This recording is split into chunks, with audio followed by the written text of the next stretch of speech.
میرے نبی تو 2 کھجور پہ روزہ رکھتے تھے. اور ایک بڑا خوبصورت واقعہ ہے رمضان کا.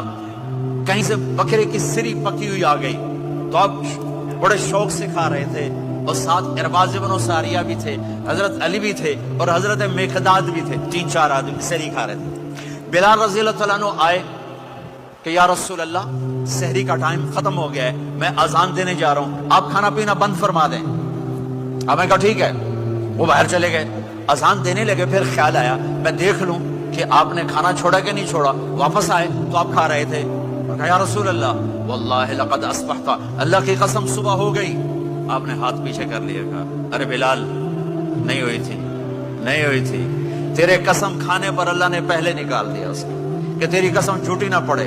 حضرت علی نے فرمایا اگر بلال قسم نہ اٹھاتے تو جب تک میرے نبی کھاتے رہتے اللہ صبح کو پیچھے ہٹاتے جاتے.